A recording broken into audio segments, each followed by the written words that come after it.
1. You'll hear two friends planning an event. First, you have some time to look at questions 1 to 6.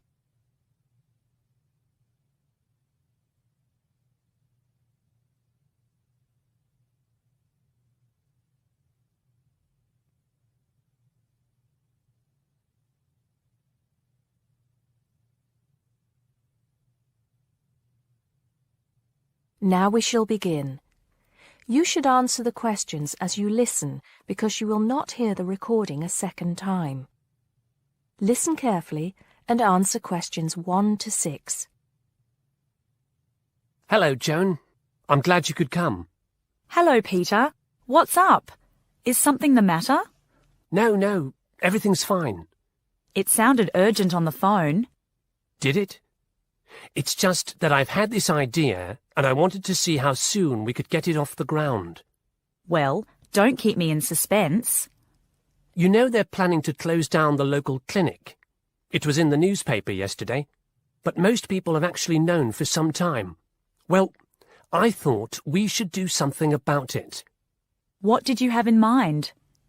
I thought we could organise a charity event and donate the money to the clinic.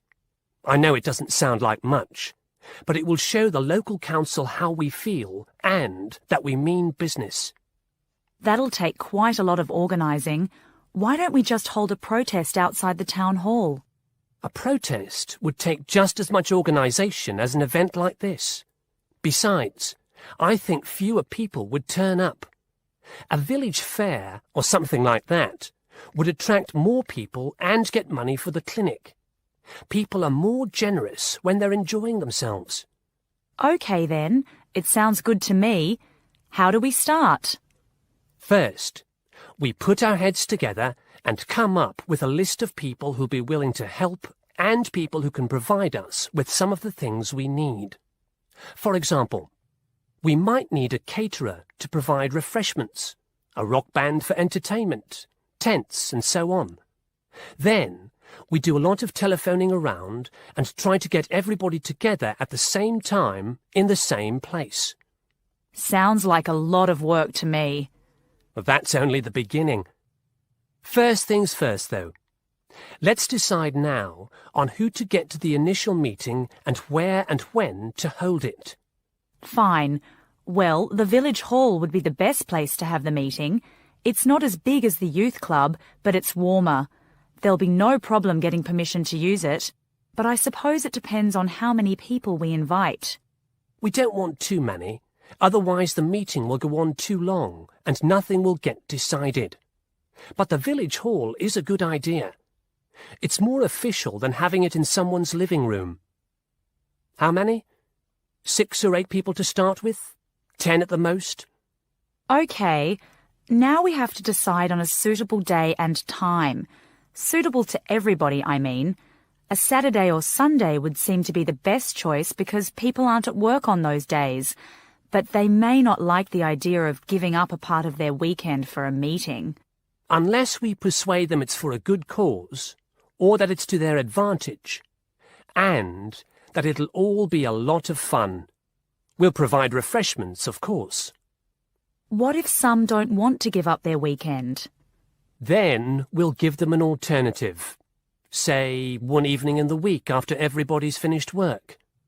We'll see which is the most acceptable to them. Then book the hall. I can do the refreshments for the meeting. I'll get Darren and Maggie to help me. I'm sure they'll be more than willing. Before you hear the rest of the conversation, you have some time to look at questions 7 to 10.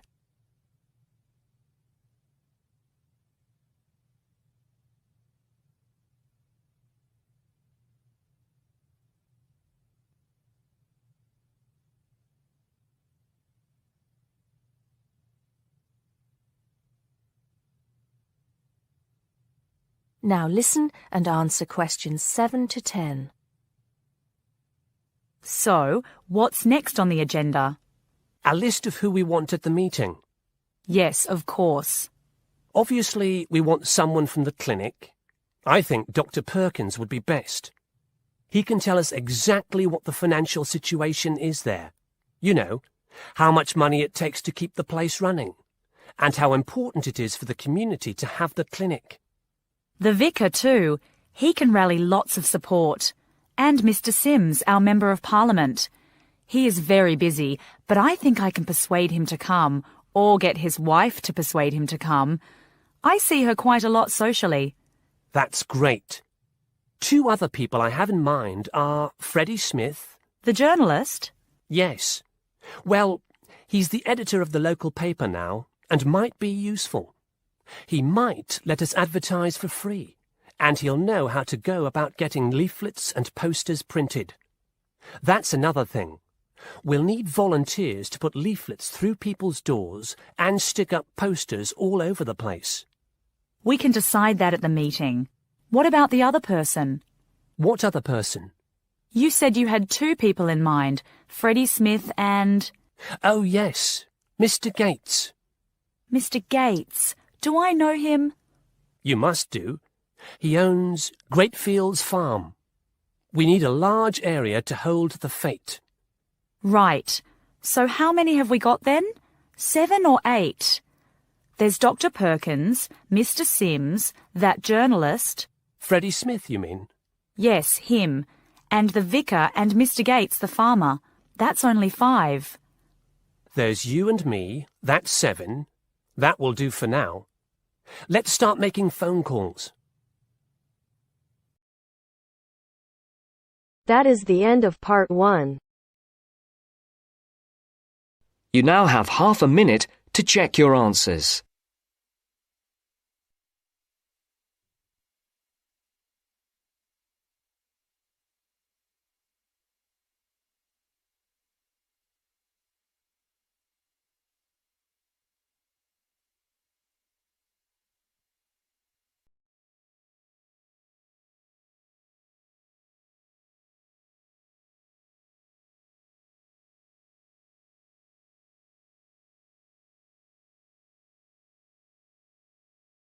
Now turns to part 2. Part 2. First, you have some time to look at questions 11 to 15.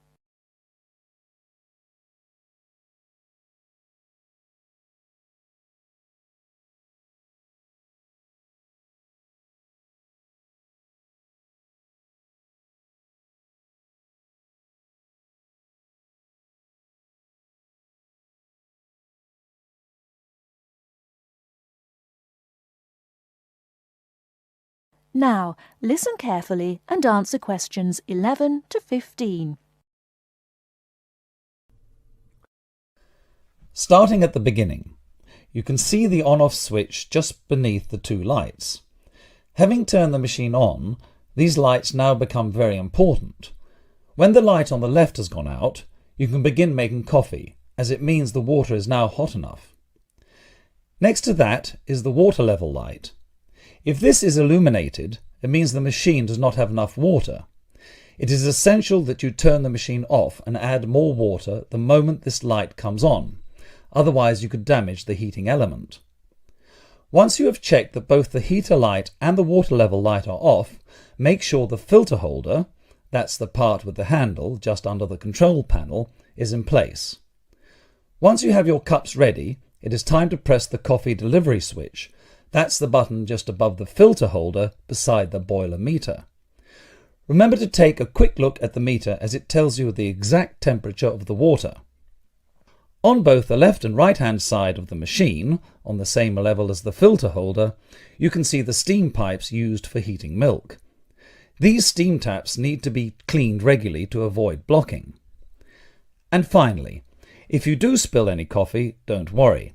Just make sure that the drainage pipe at the bottom of the machine is leading into a sink or a suitable waste container.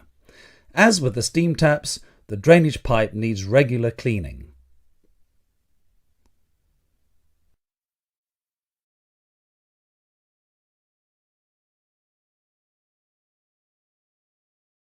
Before you hear the rest of the talk, you have some time to look at questions 16 to 20.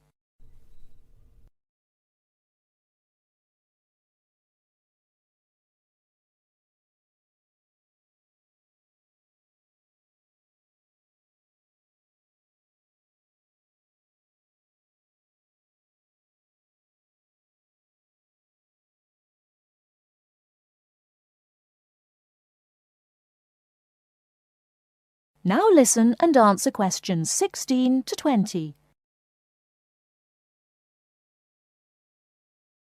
First and most importantly, I'll tell you where you should go from tomorrow for your lectures and classes. The Health Sciences building is on the west side of the campus, opposite the library, beside the History Department. As you are probably aware, there are 6 modules to the course, which will take a year to complete. That's 2 modules each term. In the first module of this term, you will be looking at current laws with regard to health and safety in the workplace. Don't forget that as you progress through the course, you should be building your thesis. This will need to be completed by the end of the year. Coursework will also be credited to your final grade, but the most important part of the course is the thesis. Now, the final thing I want to tell you, and again you should know this, is that there will be a number of guest speakers throughout your course. They will come from a number of different medical backgrounds, but they will all be giving you their views on the relevance of health sciences in their occupations.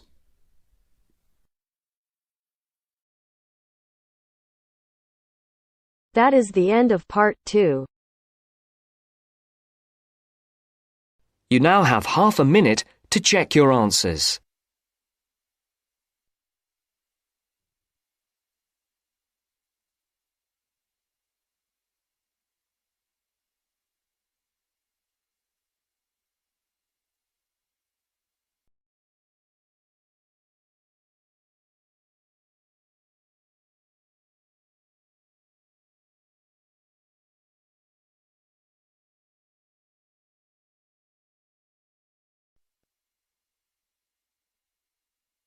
Now turns to Part 3.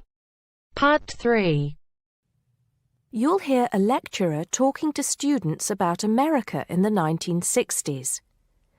You have some time to look at questions 21 to 26.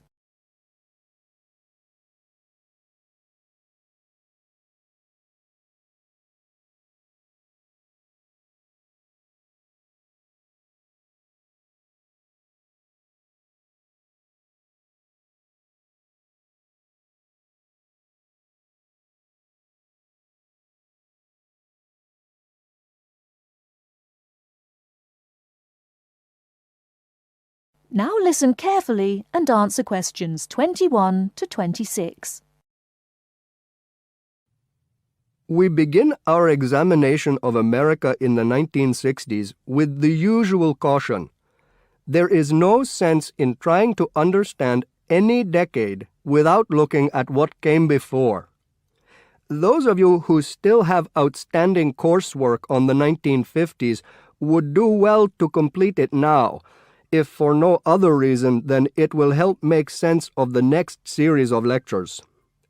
But we must press on, and I'd like to begin my talk about the 60s with a reference to one of those things that came before, the post-war baby boom. With the end of the Second World War in 1945, there began in the USA an era of perceived prosperity and security. In short, people started to feel that the world was a much better and safer place to bring up children. So, at the start of the 60s, all those children born in the baby boom, 70 million in the US alone, were teenagers. As the 60s progressed, and as this large number of people approached adulthood, there was a noticeable shift in the balance of power, and young people began to have a voice in ways that were not considered possible in the more conservative atmosphere of the preceding decade. Things were moving forward at a rapid pace. The literature of the time brought out all the taboos. Everything was covered, such as race in, for example, the book To Kill a Mockingbird. The role of women changed, and equality for women, well, let's just say that once certain books were published, women were no longer going to be satisfied with their roles as devoted wives and mothers. Through literature alone, the whole fabric of society was challenged, and by the end of the 60s, things would never again be as they had pretty much been for the preceding 40 years. It was a decade of protest, civil rights protests, feminism, the rights of minorities, the Vietnam War. All these causes led to peaceful and not so peaceful protests on college campuses and elsewhere. People had been given freedom of speech and they were going to use it. The crime rate rose to 9 times what it was in the 50s, as respect for the old order faded away. But it was also a time of great development. In medicine, the 60s saw the first heart transplant. In technology and the space race, where we saw the first American in orbit and lasers being invented at the start of the decade, and the first man on the moon, and the first primitive internet at the end. Before you hear the rest of the talk, you have some time to look at questions 27 to 30.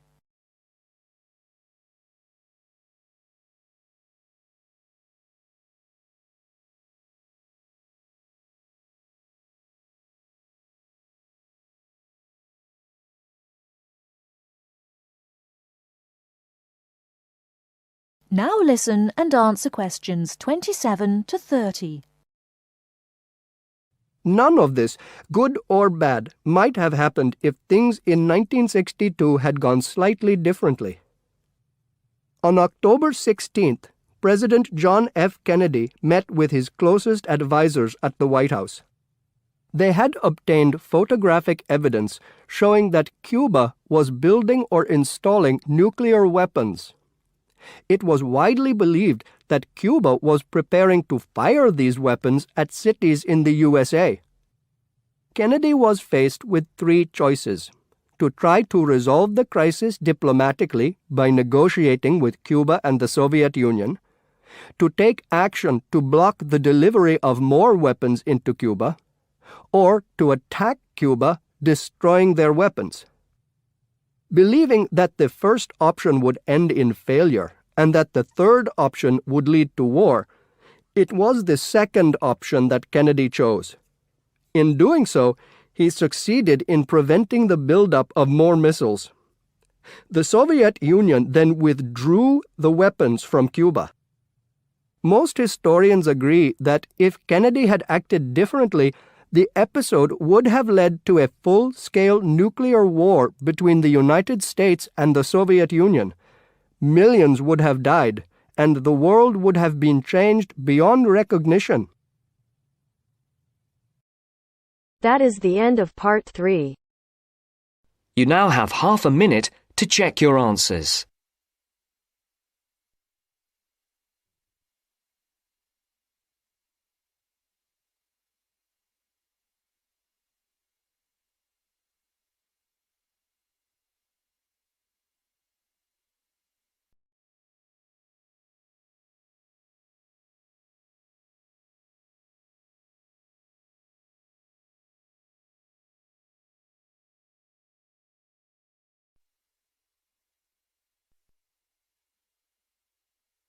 Now turns to part 4. Part 4. You will hear a talk on seasonal affective disorder. First, you have some time to look at questions 31 to 40.